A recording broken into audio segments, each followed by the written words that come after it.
नमस्कार दोस्तों, मैं doctor Buddhi Prakash Sharma, plastic surgeon, hair transplant surgeon, director cosmo hair Jaipur. दोस्तों, मैं हेयर ट्रांसप्लांट जो करवाने आते हैं उनके कुछ सवाल होते हैं, उनका जवाब मैं आपको देने का प्रयास कर रहा हूँ। दोस्तों, एक सवाल ये होता है कि डॉक्टर साहब ये हेयर ट्रांसप्लांट में रिस्क क्या होती है। दोस्तों, हेयर ट्रांसप्लांट बहुत ही सेफ प्रोसीजर है। अगर आप सेफ हैंड्स में प्लास्टिक सर्जन से करवाएं, एक अस्पताल वाले सेटअप में करवाएं जहां पर आपको बैकअप फैसिलिटी हो, एनेस्थेटिस्ट की फैसिलिटी हो, एनेस्थीसिया मशीन की फैसिलिटी हो और आपको इमरजेंसी डील करने की फैसिलिटी हो। दूसरी चीज़, कोई भी प्रोसीजर होता है, इवन आप इंजेक्शन लगवाने भी चाहते हो कहीं पर भी, तो इंजेक्शन लगाने में भी एक रिस्क है, ठीक है। तो हर चीज़ की रिस्क होती है।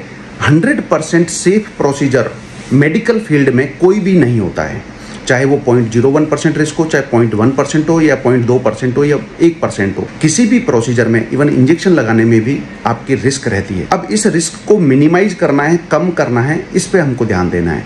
तो इसको कैसे कर सकते हैं? एक प्लास्टिक सर्जन से करवाएं, हॉस्पिटल सेटअप में करवाएं जहां पर एनेस्थीसिया मशीन की बैकअप फैसिलिटी हो। तीसरा, ऑटोक्लेव जो होता है स्टरलाइजेशन वाला सिस्टम, वो स्टरलाइज्ड होना चाहिए। ओटी अच्छा होना चाहिए, स्टरलाइजेशन अच्छा होना चाहिए, जिससे कि इन्फेक्शन के चांसेस कम से कम हो। पूरे इन्वेस्टिगेशन जांचें करवा के करना चाहिए। अगर सपोज आप डायबिटिक हो तो डायबिटीज में हम क्या करते हैं, HbA1c टेस्ट होता है 3 महीने का शुगर चेक करने का, वो देखते हैं। अगर वो कंट्रोल्ड है, नियंत्रित है, तो ही हम हेयर ट्रांसप्लांट करते हैं। तो कई चीज़ें हैं जो हमको ध्यान रखनी पड़ती है। तो आप डायरेक्ट प्लास्टिक सर्जन से मिलें, उनसे ये चीज़ें डिस्कस करें। हेयर ट्रांसप्लांट सेफ प्रोसीजर है, पर कोई भी मेडिकल प्रोसीजर बिना रिस्क के नहीं होता है। तो हमको वो रिस्क कम से कम करके और कोई भी प्रोसीजर करना चाहिए। धन्यवाद दोस्तों।